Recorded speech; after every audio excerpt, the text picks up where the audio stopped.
जो पूछा गया है वही लिखें, और वही का मतलब है ना उससे कम ना उससे ज्यादा। अगर आपको ये वीडियो अच्छी लगे तो आपने कमेंट करना है, ना लगे तो कोई प्रॉब्लम। आपका चैनल आपके लिए। आप भी टॉपर्स की तरह बोर्ड में 90+ मार्क्स क्यों नहीं आ सकते? कौन सी ऐसी मिस्टेक्स हैं जो आप करते हैं, यानी एवरेज स्टूडेंट करता है और टॉपर्स नहीं करते? उन मिस्टेक्स को हम वन बाय वन हाईलाइट करने वाले हैं और उनका सोल्यूशन क्या है वो भी आज हम देखेंगे, ताकि आप भी टॉपर्स की तरह टॉप करें और अच्छी यूनिवर्सिटीज़ में, अच्छे कॉलेजेस में आपको भी एडमिशन मिल सके। नंबर 1 मिस्टेक क्या है जो एवरेज स्टूडेंट करता है और जो टॉपर नहीं करता, वो ये है कि हैंड राइटिंग की जो स्पीड होती है वो एवरेज स्टूडेंट की बहुत ज़्यादा कम होती है एज़ कम्पेयर टू टॉपर से। अब टॉपर्स उसके लिए क्या करते हैं, उनकी स्पीड कैसे बढ़ती है, वो कैसे प्रैक्टिस करते हैं, ये मैं आपको बताने जा रहा हूँ। दूसरा प्रॉब्लम ये है कि हमारी हैंड राइटिंग अच्छी नहीं होती, जिसकी वजह से हम 90+ मार्क्स हासिल नहीं कर सकते। अगर तो आप 90+ मार्क्स हासिल करना चाहते हैं तो इस वीडियो को एंड तक देखें, और अगर आप नहीं करना चाहते तो आप अभी इस वीडियो को क्विट कर सकते हैं। हैंड राइटिंग को कैसे बेहतर करना है ये भी मैं आपको एंड में बताऊँगा। नंबर 3 पे मिस्टेक क्या होती है कि पेपर को आपने अटेम्प्ट कैसे करना है। टॉपर्स कैसे अटेम्प्ट करते हैं और एक एवरेज स्टूडेंट कैसे अटेम्प्ट करता है। नंबर 4 पे आता है कि कौन सा क्वेश्चन जो है उसका आंसर कितना देना है। ये सारी बातें हम आज डिटेल से करने वाले हैं। बहुत से बच्चों के जहन में ये सवाल होता है कि पेपर को अटेम्प्ट कैसे करना है।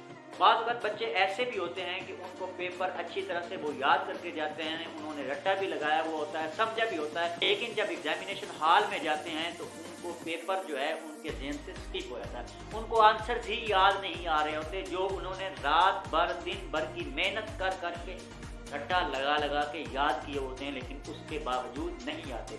क्यों नहीं आते, इस पे भी आज हम बात करेंगे। तो आइए सबसे पहले बात करते हैं कि हमारी जो टाइमिंग है पेपर की, पेपर में टाइम को कैसे मद्देनज़र रखते हुए पूरे टाइम पे पेपर हमने कैसे करना है। तो जब भी आपके सामने पेपर आता है, बच्चा सबसे पहले क्या करता है, वो पहले तो पढ़ना शुरू कर देता है, उसको पेपर को सारा पढ़ता है, फिर सोचने लग जाता है, कन्फ्यूजन में पड़ जाता है कि पहले कौन सा सवाल अटेम्प्ट करूं, दूसरा कौन सा करूं, तीसरे नंबर पे कौन सा करूं। तो आपने ये बिल्कुल भी नहीं करना। इसका क्या हल है? सबसे पहले आपने वो वाला क्वेश्चन लेना है जो आपको अच्छी तरह से आता है, हाँ वो पार्ट 1 का है, पार्ट 2 का है, शॉर्ट का है या लॉन्ग का है। लेकिन कोशिश ये करें कि शॉर्ट में से पहले जो आपको अच्छी तरह से आता है उसको लिख लें ऊपर। फॉर एग्जाम्पल क्वेश्चन नंबर 2 है, उसमें से आपको पार्ट आता है 3, तो आपने 3 की हेडिंग लगा के वहाँ पे उसका आंसर लिख लेना है। उसके बाद जो अच्छी तरह से आता है वो करना है। अगर सपोज आपको क्वेश्चन 8 दिए गए हैं, उनमें से आपने 5 करने हैं, लेकिन उस क्वेश्चन नंबर 2 में से आपने जिसमें से 8 दिए गए हैं और 5 करने को कहा गया है, आपको आते हैं 3 या 4 या 2, यानी 5 से लेस आपको आते हैं। तो फिर आपने क्या करना है, आपने ये करना है कि जो अच्छी तरह से आपको आते हैं आपने वो लिख देने हैं, और जो ज़रा कम आता है, जिसकी थोड़ी लाइन्स आपको याद हैं, थोड़ी सी है, उसका सोचें कि किस चैप्टर का है, कहाँ से है, किस टॉपिक से रिलेटेड है, थोड़ा सा रिकॉल करना है। और अगर आपके जहन में वो नहीं आ रहा तो आपने उसको मिस नहीं करना। तो उस सवाल को आपने छोड़ना नहीं है, उसका आंसर आपने अपनी तरफ से लिख देना, यानी सेल्फ राइटिंग जिसको कहा जाता है, उसके ज़रिए से आपने उसका आंसर लिख देना है।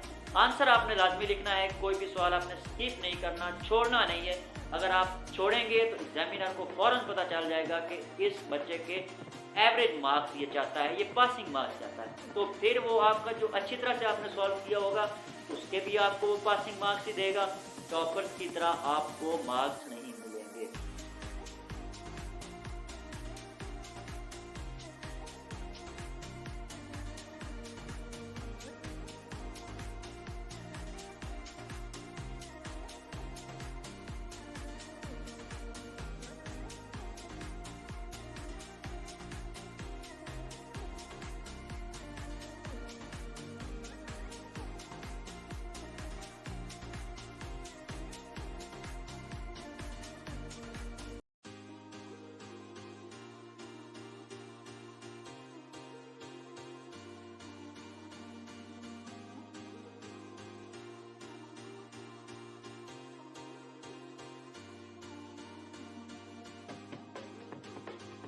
नंबर 3 पे जो प्रॉब्लम आती है कि आपने कैसे पेपर अटेम्प्ट करना है, टॉपर्स कैसे करता है और एवरेज स्टूडेंट कैसे करता है। टॉपर भी उसी तरह होता है जिसका एक एवरेज स्टूडेंट होता है, लेकिन उसका अटेम्प्ट करने का, पेपर को अटेम्प्ट करने का जो मेथड होता है वो ज़रा डिफरेंट होता है। वो क्या करता है कि सबसे पहले उसने हेडिंग देनी होती है क्वेश्चन की, फिर आंसर लिखना होता है, 1 बाय 1 वो करता जाता है, लेकिन उसका जो मेथड होता है ना वो यूनिक होता है। वो क्या होता है मैं वो आपको बताता हूँ। मेथड उसका ये होता है कि वो सबसे पहले वो क्वेश्चन करता है जो उसको बहुत ज़्यादा अच्छी तरह से आता है, फिर उससे थोड़ा सा कम, फिर कम, फिर, लेकिन अगर कोई आंसर उसको नहीं आता वो उसको स्किप नहीं करता, वो उस आंसर को छोड़ता नहीं है, बल्कि वहाँ पे सेल्फ राइटिंग करके यानी सोच के अपनी तरफ से पैराग्राफ की शक्ल में वो लिख के आ जाता है। अगर वहाँ पे उसको 2 नंबर मिलने थे तो 1.5 नंबर उसको मस्ट है, एग्जामिनर मजबूर हो जाता है। अव्वल तो जब वो देखता है कि बच्चे ने पेपर कैसे अटेम्प्ट किया है, हेडिंग्स दी हैं, प्रॉपर आंसर दिया है, तो जब भी वो 2-3 सवाल चेक करता है तो उसके बाद वो क्या करना शुरू कर देता है कि आपका पेपर जो है वो चेक करता जाता है और आपको फुल मार्क्स देता जाता है। वो बात बहुत कम होता है जो लास्ट पे जाके लॉन्ग क्वेश्चंस में वो देखता है कि वहाँ पे अगर बच्चे की कोई मिस्टेक है, मिस्टेक नहीं भी है तो एक आधा नंबर काट लेगा। तो ये है कि जो टॉपर हैं वो कभी भी कोई भी क्वेश्चन का आंसर स्किप नहीं करता, और जो एवरेज स्टूडेंट होता है वो यहीं पे बैठ जाता है कि इसका तो मुझे जी नहीं आता, आंसर नहीं आता, और वो उसको करता ही नहीं है, वो ट्राई नहीं करता।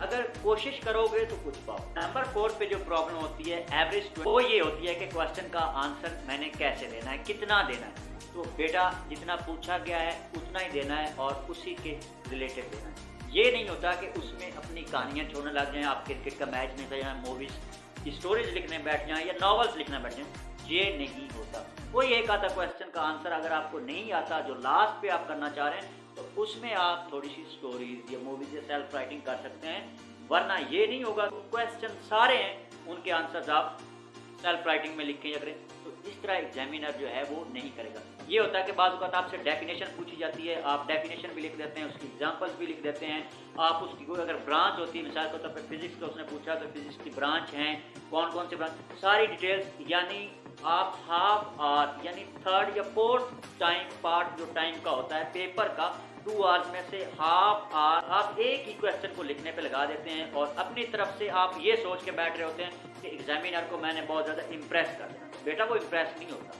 वो नेगेटिव मार्किंग करता है, वो समझता है कि ओवर कॉन्फिडेंट बच्चा है, ओवर क्लेवर बन रहा है, हमें वो चूना लगा रहा है। आपने एग्जामिनर को चूना नहीं लगाना। असल में अगर आप एग्जामिनर को चूना लगाने की कोशिश करेंगे तो वो आप खुद को चूना लगा रहे होंगे। मिलते हैं अगली वीडियो।